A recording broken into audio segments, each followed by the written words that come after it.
آج کی جو کتاب ہے اس کتاب کا نام ہے التمییز۔ حضرت علامہ عبدالعزیز پرہاروی چشتی قریشی رحمۃ اللہ تعالی علیہ کی یہ مایہ ناز تصنیف ہے، اور التمییز میں متن بھی ہے، اس کا ترجمہ بھی ہے اور تخریج بھی ہے۔ اس کے جو مترجم ہیں وہ ہیں حضرت علامہ ابو محمد عبد الواحد کبیری مدنی دامہ ظلہ العالی۔ بڑا اچھا کام کیا ہے۔ اور حضرت علامہ عبدالعزیز پرہاروی رحمۃ اللہ تعالیٰ علیہ سے میرا ایک بڑا گہرا تعلق ہے، اور یہ تعلق پیدا ہوا تھا نبراس کی وجہ سے۔ شرح عقائد نصفیہ پر جو حاشیہ ہے آپ کا، وہ بڑا کمال ہے، اس پر بھی میں انشاءاللہ الجلیل کسی سلسلے میں نبراس پر گفتگو کروں گا۔ اور طلباء کے لیے میں یہ خاص طور پر کہوں گا کہ اگر آپ رسوخ فی العلم چاہتے ہیں تو علامہ پرہاروی کو پڑھیں آپ۔ بڑا اللہ نے ان کو برکت عطا فرمائی ہے، ان کی ذات کے حوالے سے بھی میں گفتگو۔ یہ جو کتاب ہے، اس کتاب میں علامہ پرہاروی رحمۃ اللہ علیہ نے بہت خوبصورت انداز میں حکماء فلاسفہ کے نظریات کا شرعی حکم بیان فرمایا ہے، اور ان کے غیر شرعی اقوال و نظریات کا رد فرمایا، اور جو افکار و نظریات قرآن و سنت کے خلاف نہ تھے ان کا اثبات فرمایا۔ یعنی جو قرآن و سنت کے خلاف تھے ان کو رد کر دیا، اور جو قرآن و سنت کے خلاف نہ تھے ان کو ثابت کیا، اور یہ بڑی اہم چیز ہے۔ اور یہ اس طرف بھی اشارہ ہے کہ بلا وجہ جن علماء اسلام نے فلسفہ من حیث الفلسفہ کو شجر ممنوعہ قرار دیا، اس کی مذمت بیان فرمائی، اور ان علماء اسلام کو واضح و نصیحت سے بھی نوازا، اور ان کے اس عمل کی شناعت کو بھی بیان کیا کہ جب یہ قرآن و سنت کے متصادم نہیں ہے کوئی نظریہ تو اس کو اپنانے میں کیا حرج ہے، اور علماء پر یہ لازم ہے کہ وہ بلا وجہ سائنس کی ہر بات کا رد نہ کریں جبکہ وہ قرآن و سنت کے مخالف نہ ہو۔ اور اس میں اس نصیحت یعنی اس بات کو بطور نصیحت فرمایا کہ اگر کوئی سائنسی ایسی بات ہے جو قرآن و سنت کے مخالف نہیں ہے تو اس کا بلا وجہ رد نہ کیا جائے۔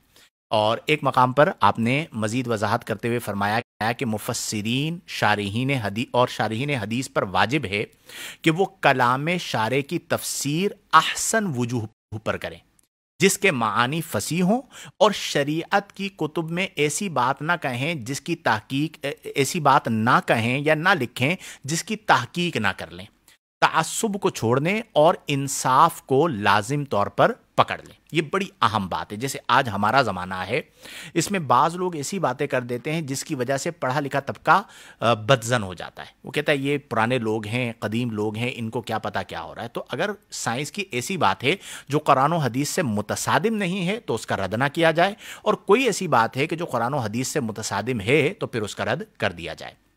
گویا کہ اس کتاب میں حضرت علامہ پرہاروی رحمۃ اللہ تعالی علیہ نے فلاسفہ کے نظریات کا بے مثال محاکمہ فرمایا اور اس میں راہ اعتدال کو اپنایا ہے۔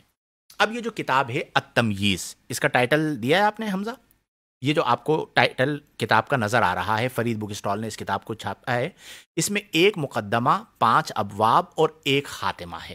مقدمے میں 3 بہترین فوائد جو اس میں بامسمہ ہیں، ان فوائد کے مطالعے سے شریعت اور فلسفے میں جو بعد المشرقین ہے اسے سمجھایا گیا ہے، اور یہ گمان جڑ سے اکھاڑ دیا گیا ہے کہ شریعت مطلقاً فلسفے کے مخالف ہے یا فلسفہ مطلقاً شریعت کے مخالف ہے۔ دونوں کے درمیان مختلف صورتوں میں رد ہو سکتا ہے، البتہ جب مقابلہ ہو جائے، موازنہ ہو جائے تو پھر اسے رد کر دیا جائے گا اور شریعت کو قبول کیا جائے گا، جس میں پہلے نمبر پر اس بات کو بیان کیا گیا کہ علم فلسفہ اور فلاسفہ کے نظریات کیا ہوتے ہیں۔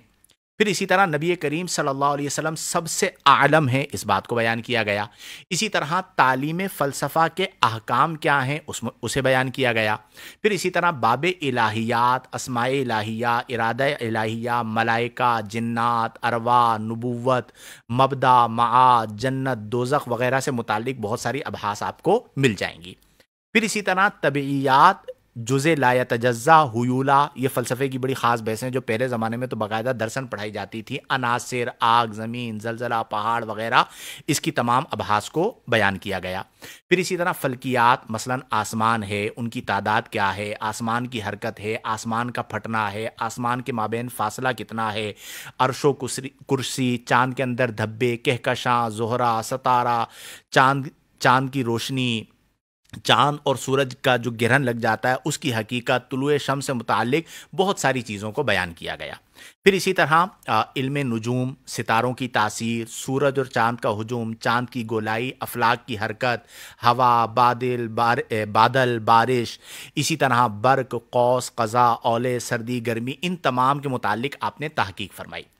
پھر اسی طرح 5ویں باب میں آپ نے علم طب کی مباحث پر مشتمل بہت ساری چیزوں کو بیان فرمایا کہ طب کی اصل کیا ہے، علاج سنت کیا ہے، علاج کے لیے داغنا کیسا ہے، کاٹنا کیسا ہے، کلنجی کے کیا فوائد ہیں، سبزیوں کے کیا تاثیرات ہیں، ان تمام چیزوں کو بیان فرمایا۔ اور خاتمے میں حضرت علامہ نے مسلمانوں کی چند وصیتیں فرمائیں، اور کتاب کے آخر میں یعنی خاتمے کے اندر آپ نے ایک تو کچھ وصیتیں فرمائی مسلمانوں کے لیے، اور آخر میں بطور ضمیمہ 98 حکمائے اسلامیین کا اجمالی تعارف پیش کیا ہے۔ 98 یعنی 98 حکمائے اسلام کون کون تھے، فلسفی کون کون تھے، ان کا تعارف پیش کیا۔ اور آپ جب اس کتاب کو پڑھیں گے تو آپ کو اندازہ ہوگا کہ اس میں آپ نے جو پہلا نام لکھا ہے وہ حضرت آدم علیہ السلام کا ہے۔ اسی طرح آگے چل کے آپ نے حضرت ادریس علیہ السلام کا بھی نام لکھا، گویا کہ آپ نے اس بات کو بیان کیا ہے کہ فلسفہ مطلقاً اسلام کے متصادم نہیں ہے، اور اسلام مطلقاً فلسفے کی نفی نہیں کرتا، بلکہ جو فلسفہ اسلامی اصول کے خلاف ہو اسے رد کیا جائے گا، لیکن اگر اسلامی اصول کے مطابق ہے تو اسے بلا وجہ رد کر کے لوگوں کو بدزن کرنے کی اجازت نہیں ہے۔ گویا کہ یہ تمام ابحاث آپ کو التمییز کے اندر بہترین انداز میں مل جائیں گی۔ فرید بک اسٹال نے اس کتاب کو چھاپا ہے۔ حضرت علامہ عبدالعزیز پرہاروی رحمۃ اللہ تعالیٰ علیہ کی یہ بہترین کتاب ہے، آپ ضرور اس کتاب کا مطالعہ کریں، بالخصوص جو درس نظامی کے طلباء و طالبات ہیں انہیں پڑھنا چاہیے۔ جو رسوخ فی العلم چاہتے ہیں وہ علامہ پرہاروی کو ضرور پڑھیے، تو انشاءاللہ الجلیل آپ کو پتہ چلے گا کہ علم کیا ہے، علم کے فوائد کیا ہیں، اور ان کو اللہ تعالیٰ نے کس قدر علم کے اندر درک عطا فرمایا تھا۔ اللہ تبارک و تعالیٰ آپ کے مزار مبارک پر رحمت و رضوان کی بارش نازل فرمائے، اور ہم تمام کو اکتساب فیض اور اکتساب علم کرنے کی توفیق عطا فرمائے۔ آمین بجاہ النبی الامین۔